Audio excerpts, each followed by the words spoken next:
Yo, selamat datang di Freaks Channel. Kali ini Mimin akan kembali membahas manga Sumatsu no Valkyrie pada chapter terbaru, chapter 99. Oke, langsung saja.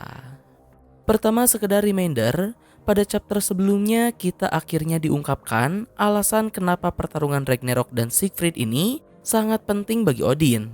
Itu karena dua hal tersebut merupakan syarat untuk membangkitkan dewa primordial yang sudah ia damba-dambakan sejak lama.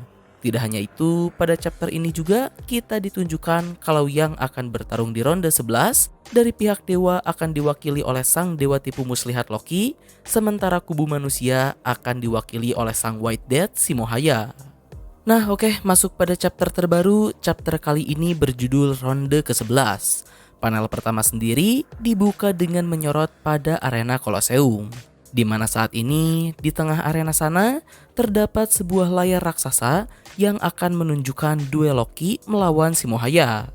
Karena ternyata pertarungan ronde 11 ini akan dilaksanakan di luar Colosseum. Saat ini seperti yang kalian tahu, skor pertarungan sendiri ada di titik yang cukup menegangkan.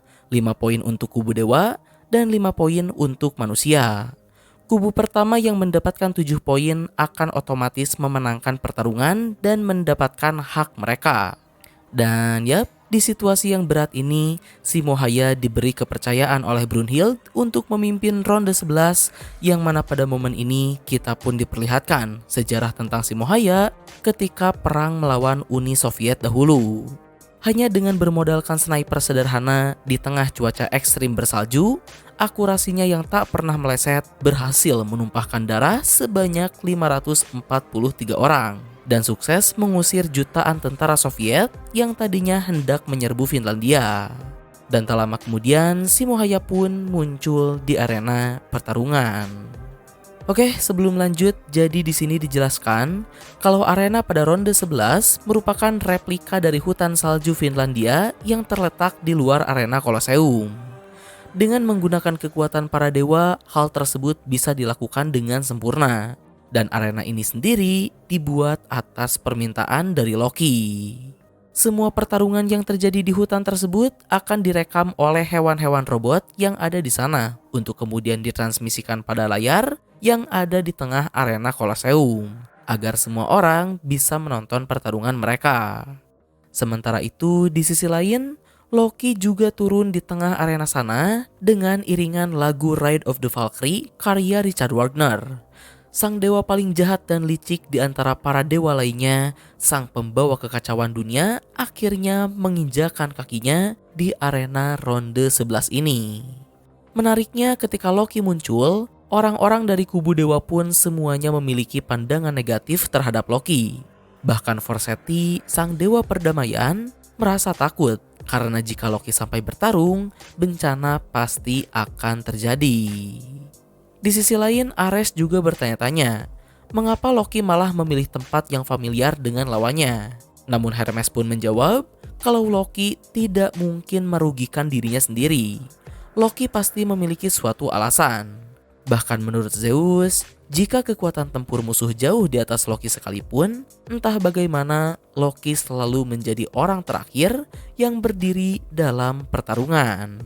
Jika Thor adalah sang prajurit terkuat bangsa Nordik, Zeus menjuluki Loki sebagai sang pembunuh tanpa wajah. Dan ya, pada panel berikutnya kita pun langsung diperlihatkan dari jarak yang sangat jauh Simohaya sudah mengunci targetnya. Bahkan di sini ketika Simo menargetkan sasarannya, pupil matanya pun terlihat mengecil. Suatu fenomena yang terjadi ketika kita sangat fokus pada satu titik. Yang tentu saja hal ini juga menunjukkan betapa fokusnya Simo saat ini. Sniper sudah dikokang, hanya tinggal menunggu Heimdall memulai ronde 11 saja untuk Simo menarik pelatuknya. Sementara itu berikutnya, di sini Loki pun kemudian memprovokasi Simohaya kalau arena yang ia pilih ini pasti mengingatkan Simo akan neraka yang pernah ia alami dahulu ketika melawan tentara Soviet. Dan Loki pun kemudian berkata kalau jangan khawatir karena ini semua akan segera berakhir.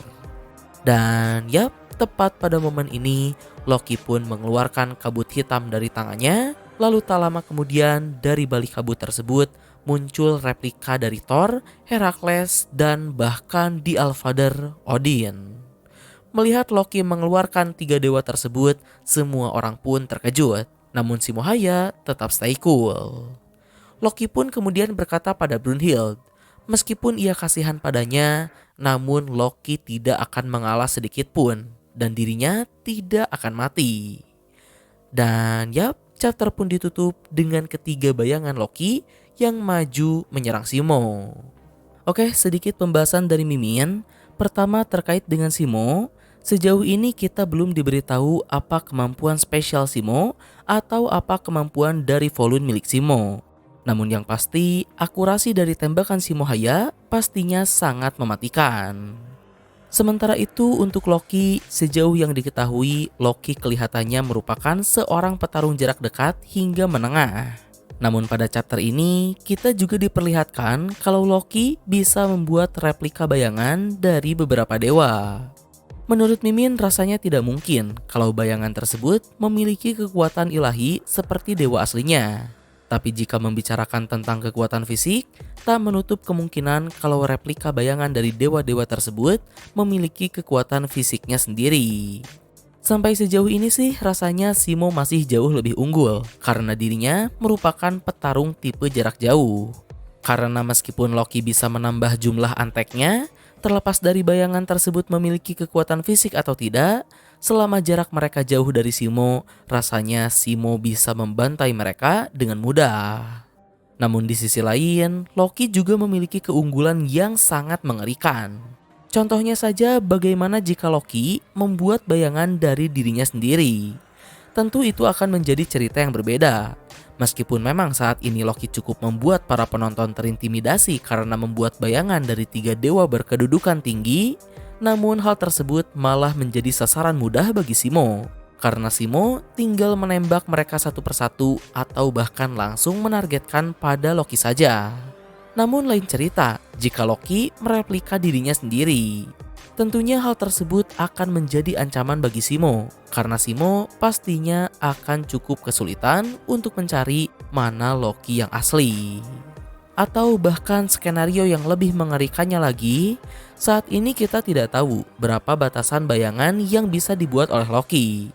Apakah saat ini Loki hanya bisa membuat 3 bayangan saja karena Loki membuat tiruan dari para dewa tinggi? Jika iya, bagaimana kalau Loki membuat bayangan dari manusia biasa? Khususnya bayangan dari tentara Soviet yang dahulu Simo lawan. Jika hal tersebut mempengaruhi seberapa banyak bayangan yang dapat dibuat oleh Loki, maka hal ini akan sangat berbahaya bagi Simo. Jika Loki benar-benar sampai mampu mengeluarkan banyak bayangan dan membuatnya menjadi tentara Soviet, seperti julukannya sang pembunuh tanpa wajah, di sini Loki tinggal berubah wujud menjadi salah satu tentara Soviet dan membaur di antara para bayangannya, lalu menunggu momen untuk mendekati dan membunuh si Mohaya.